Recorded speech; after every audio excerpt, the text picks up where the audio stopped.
The desert wind moved like a slow-burning whisper across the red plains, brushing grains of sun-heated sand over the empty trail that carved its way through Monument Valley. Horseshoe-shaped mesas rose in the distance like the bones of an ancient world, holding within them echoes of the Apache, ancestors who once roamed freely across the land. Beside the base of one such mesa stood a woman whom the land itself seemed to respect, a towering Apache warrior known to many and feared by most. Her name was Ayoka, meaning she brings happiness. Though destiny had made her more of a storm than a blessing, she was not merely tall, she was colossal, an Amazon carved from sunstone and centuries of tribal strength. Her shoulders carried the weight of her people's traditions. Her steps shook dust from the earth, and her voice, when it rose, arrived with the certainty of thunder. For years she had lived an isolated life, far beyond the borders where settlers dared to travel, guarding her tribe's sacred grounds and refusing to bow, compromise, or bend. She had earned a reputation as the woman who could not be challenged, could not be defeated, and, most importantly, could not be tamed. "No man is strong enough for me," she often declared, and no one dared argue. That morning, however, fate stirred differently. Dark clouds swirled far in the distance, heralding a storm that did not belong to the sky. Ayoka sensed it before she saw it. Something was coming, someone, and that someone rode slowly toward her, following the sunlit trail as if he had every right to be there. His horse was dusty, his hat pulled low, his vest coated with the desert's reddish sand, but the confidence with which he rode was unmistakable.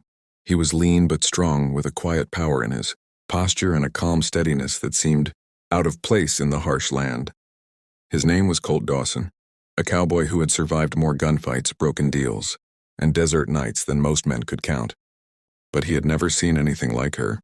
His horse snorted nervously upon spotting Ahyoka's towering frame ahead. Colt slowed, pulled on the reins, and shaded his eyes.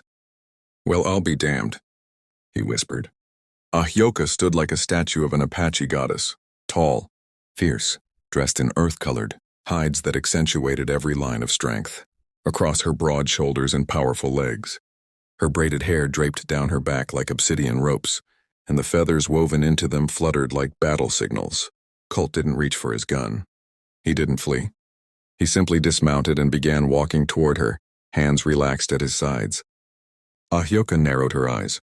Another man foolish enough to wander too close, another wanderer who believed he understood the desert, another threat. But there was something different about this one.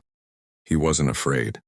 When Colt came close enough to feel the shade cast by her towering figure, he tipped his hat back and let his gaze meet hers. "You're standing on the only passage through this valley," he said calmly. "I'd appreciate it if you'd let me cross." Ayoka tilted her head slightly, studying him. "This is Apache land," she said, her voice deep enough to send a ripple across the silence. "No cowboy crosses without my permission." Colt raised an eyebrow. "Then I guess I'm gonna need your permission." Most men would be trembling by now. Most would apologize. Most would turn around. But Colt Dawson remained still, steady, direct. His voice had a warmth to it, a warmth Ayoka wasn't accustomed to. "You're brave," she said. "Or foolish." "Maybe both," Colt answered. Ayoka stepped closer, towering above him like a mountain shading a canyon. The height difference was overwhelming. She could easily lift him with one arm, throw him across the sand, or snap his weapon like a twig. Colt didn't flinch. "No man is strong enough for me," she said again, her voice carrying the memory of years spent alone, years spent unmatched, years spent unchallenged. Colt looked up at her, calm and unreadable. "Maybe you just ain't met the right one." For the first time in a very long while, Ayoka's heart skipped. It wasn't fear. It wasn't anger. It was something unfamiliar, something that felt almost like curiosity, interest, or the beginning of a dangerous connection. "You touch him," she said quietly, "and I will tear your limbs from your body." Harlan laughed. "I like her spirit." Colt's jaw clenched. "Ahyoka, don't give him—" He didn't finish the sentence, because Ahyoka charged. Colt barely processed what happened next. The woman sprinted across the sand, with a force that shook the earth. Harlan didn't even have time to pull the trigger. Ahyoka grabbed him by the throat and slammed him into the ground with such ferocity that his gun flew from his hand, landing near Colt's boot. Colt kicked it up, caught it, and fired 2 shots into the air, warning shots. The remaining outlaws, seeing their leader broken and bleeding in the dust, scrambled onto their horses and fled. Silence settled again. Ayoka released Harlan and stepped back. Colt walked over, dusting himself off. "You saved my life," he said. "You are small," she said, "but you fought with the courage of a bear." Colt chuckled. "And you. You fought like something out of Legends." A strange warmth settled between them, something stronger than admiration, deeper than gratitude. Ayoka suddenly turned away. "Come," she said. "The storm riders may return." "Where we going?" Colt asked. "To my land," she replied without looking back. "Where no outlaw dares step, and where you will answer my question." "What question?" She faced him again, her eyes burning like embers. "Why does a man who fears nothing still look at me? As if I am more than a giant?" Colt swallowed. Because he already knew, and she already sensed it. They were destined to collide. Ayoka walked ahead with long, thunderous strides, her shadow stretching across the sand like a mountain moving across the earth. Colt followed close behind, unable to take his eyes off her, off the way the desert wind lifted her braids, off the powerful sway of her stride, off the impossible contrast between her fierce presence and the quiet, unspoken softness buried somewhere deep within her. The trail twisted through. Tall stone walls were ancient. Petroglyphs marked the memories of her ancestors. Every step Colt took felt like trespassing on sacred ground he didn't fully understand. Yet somehow he felt welcomed. Not by the valley, by her. When they reached a hidden pass carved naturally into the red cliffs, Ayoka finally slowed, placing a broad palm against the rock face before pushing aside a curtain of woven reeds that blended perfectly into the stone.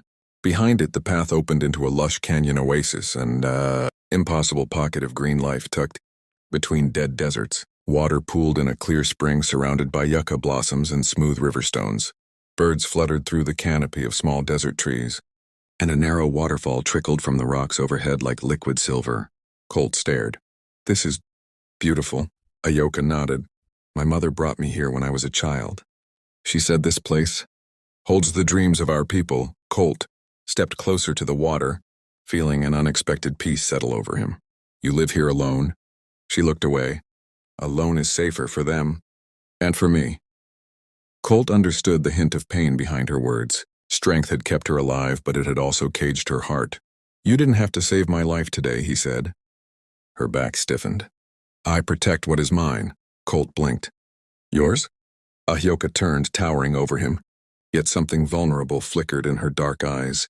"You walked into my land with no fear. You looked at me without trembling. No man has ever done this." Colt chuckled softly. Maybe none of them ever took the time to see past the size of the shadow. Her breath hitched, not from anger, but from something far more dangerous. She stepped closer, the ground trembling softly beneath her weight. Colt held his ground, her voice lowered to a whisper that felt like warm smoke curling around him. "Tell me, Colt Dawson, do you look at me with fear?" "Not even a little." "Then what do you see?" Colt lifted his eyes to hers, eyes like embers glowing beneath the night sky. "I see a woman strong enough to fight a war, and gentle enough to heal when she chooses to." Ayoka inhaled sharply. She had heard many things from many men, fear, insults, challenges, but never anything that reached directly into her spirit, like his words did. She turned away as if unsure how to handle the sudden heat rising in her chest. "You speak boldly." "You live boldly," Colt replied. "Seems fair, I matched the tone. The waterfall's steady murmur filled the moments that followed, but the tension between them only grew heavier, alive, electric, undeniable. Ayoka sat by the water, dipping her fingers into the spring. Colt settled beside her. For a while, neither spoke. Then Ayoka broke the silence. "Those outlaws will return. They never forget humiliation." Colt stretched his legs. "Let 'em come. You and I make one hell of a team." She turned her head toward him, amused. "You think yourself my equal?" Colt grinned. "No, but I figure you could use someone watching. You're back." Something softened behind her stern expression. For a moment, Ayoka let her guard fall entirely. "I have never had that," she said quietly.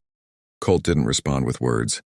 He simply reached out and laid his hand on hers, small compared to her broad, powerful fingers. Her hand twitched slightly, as if surprised by the warmth of his touch. "You ain't alone anymore," he whispered. Ayoka's breath trembled. Her entire life she had carried her strength like a shield. proud, unbreakable, untouchable. But Colt Dawson, this quiet, steady cowboy with storm gray eyes, was undoing her armor with nothing but sincerity. Before she could respond, the earth shuddered faintly. Her head snapped up. They're close. Colt rose to his feet. The vultures? Yes. Ahyoka grabbed her spear. Oh, carved weapon decorated, with white feathers and forged stone. They will come for revenge. Colt loaded his revolver. Then we greet 'em head on. They stepped out of the oasis together, and Ahyoka took the lead as they returned to the open valley. The sun had begun sinking toward the horizon, painting the rock walls in blood-red hues. Shadows stretched long across the ground like fingers reaching for the coming battle. The rusted vultures appeared minutes later, climbing over the ridge like a swarm of locusts. Harlan Briggs, bruised and furious, pointed directly at them. "Get the giant! Kill the cowboy!" Ahyoka roared, a sound that echoed across the whole valley and sent several men flinching. She charged first, her spear slicing the air. Colt moved beside her, firing precise shots that knocked weapons from the hands of outlaws, rather than killing them. The battlefield became a whirl of sand and fury. Ahyoka toppled horses, disarmed 3 men at once, and slammed another into a rock wall with a crack that sent shockwaves through the canyon. Colt moved like a shadow beside her, dodging blows, disarming attackers, and protecting her blind spots. For a moment, the pair fought as though they had done so all their lives, synchronized, unstoppable, bound by an unspoken rhythm. But then, Harlan fired a hidden rifle from the ridge. The bullet struck Ahyoka in the shoulder. Her roar of pain shook Colt's soul. "Ahyoka!" She staggered. Blood darkened her garment. Enraged, Colt sprinted up the ridge, grabbing Harlan before the outlaw could reload. They wrestled dangerously close to the cliff edge. Harlan snarled, swinging the rifle like a club. Colt ducked, tackled him, and punched him square across the jaw. They rolled, sand flying everywhere. Then Colt saw Harlan reaching for a knife. Before he could react, a massive shadow fell over them. Ahyoka, bleeding, trembling, had climbed the ridge herself. With one swift, brutal strike, she tore the knife from Harlan's hand and lifted him by the collar as if he weighed nothing. Harlan screamed, kicking helplessly. Ahyoka's voice thundered through the valley. "Touch him again, and your spirit will wander this desert forever."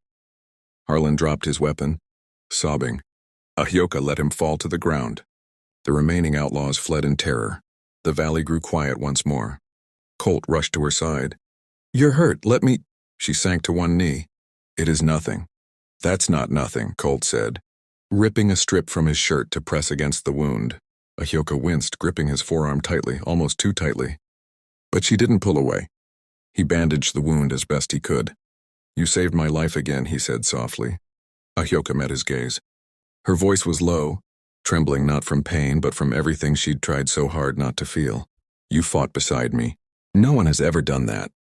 Colt brushed dirt from her cheek. "You ain't just strong, Ahyoka. You're worth fighting for." She inhaled deeply, her heart pounding like drums in a storm. For once in her life, she wasn't the giant warrior or the feared guardian of her tribe. She was simply a woman, standing before the first man who had ever truly seen her. "Colt Dawson," she whispered. "You are not afraid of me." Colt stepped closer, resting a hand on her cheek. "I admire you." Her breath shook.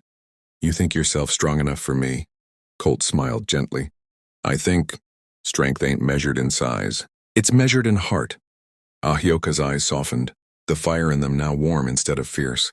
Slowly, hesitantly, she lowered her head until her forehead touched his.